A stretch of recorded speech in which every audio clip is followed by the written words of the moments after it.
Alright, so here we are.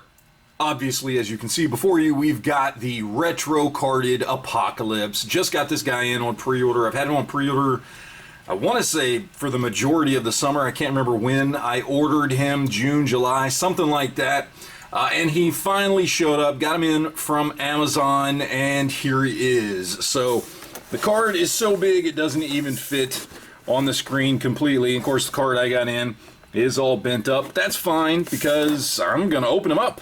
I do not keep my figures in the package, but I will say the card looks nice. I do like that. I do like the artwork that we've got over here. Pretty standard stuff for the retro series. You know, the old school stuff, looking like Toy Biz, that kind of thing. So it looks really cool, but let's go ahead and crack this guy open and see the really cool stuff inside. Alright, so here he is in all his apocalyptic glory, and as far as accessories goes, he does come with a couple of fisted hands here.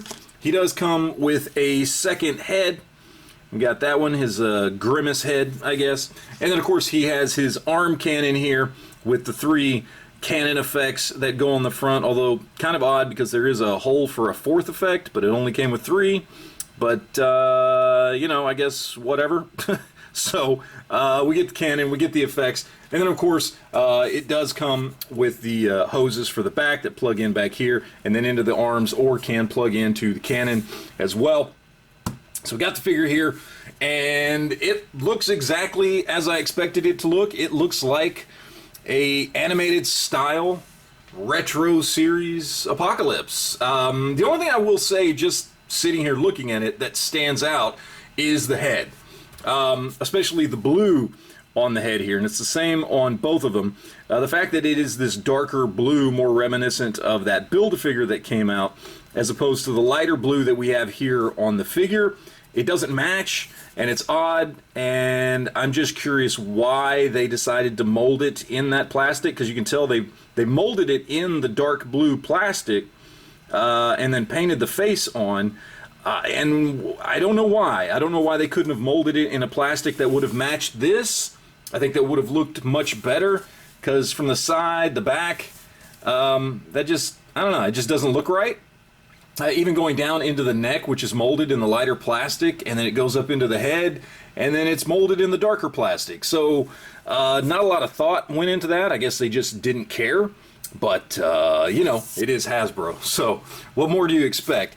That being said, look, I knew what I was getting with this figure. I knew I was going to get a very simplified version of Apocalypse, and that's certainly what you get. Now, I will say, details on the boots, down on the bottom, knees look good, hands, we got some nice detailing there, detailing a little bit in there, got some veins there. The detailing on the front, while simple, is well done. And obviously both face sculpts look really good, but it is a very, very simple sculpt. And as far as paint goes, there's basically no paint on this outside of the head.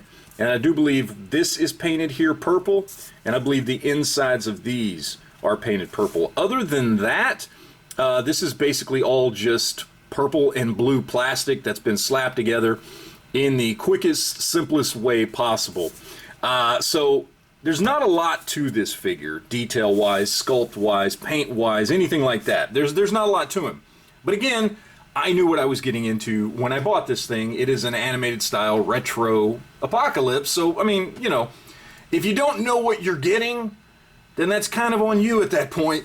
And I knew what I was getting with this. So I wasn't expecting a highly detailed figure, but I was expecting a decent, you know, animated style figure, and I feel like I got that.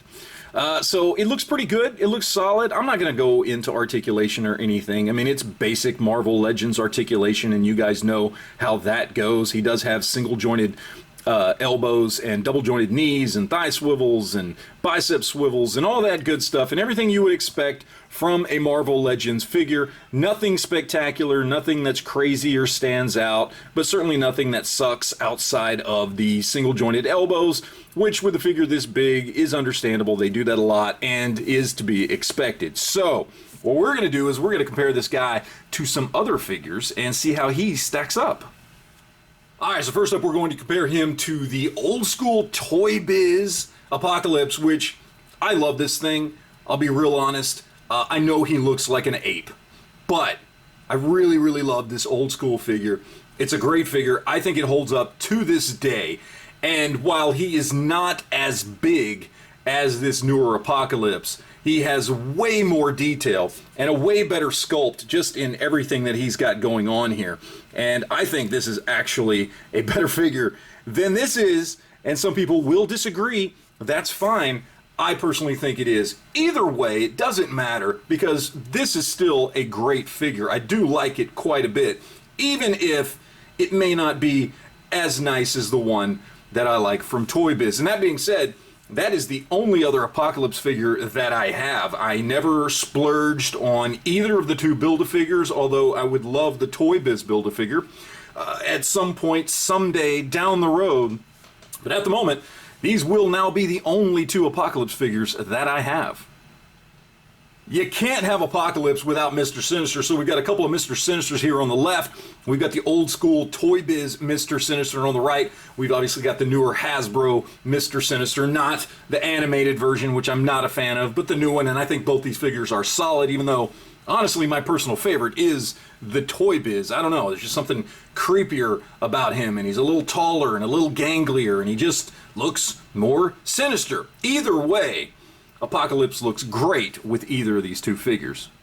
And another character that is just synonymous with Apocalypse, of course, is going to be Archangel. And of course, we've got Archangel here up on the stand. As anybody who owns this figure will tell you, those wings are so heavy. It really is just about impossible to get him to stand up. But that's okay. It's Archangel. He should be flying. And I think these two look fantastic together. So, of course, we've got to compare him to some other big hulking X-Men villains. So on the left, we've got Onslaught. On the right, we've got Juggernaut. And Apocalypse holds his own between these two. I think these three look great together.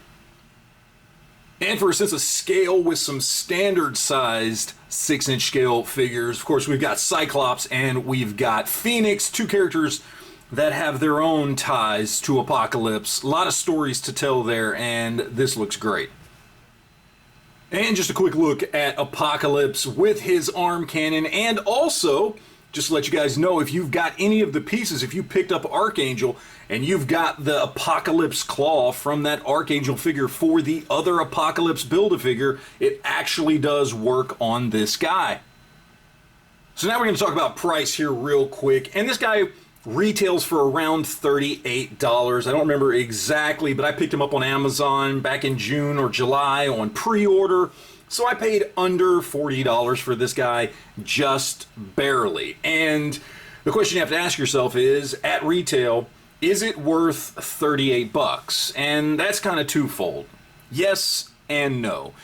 Yes, to the extent that if you want an Apocalypse figure in your collection, when you look at the other two Build-A-Figures, even when you look at the older Toy Biz one, this is still cheaper than all three of those. So if you want a good, big, bulky 6-inch scale Apocalypse, this is the cheapest one on the market right now, if you can find him at retail.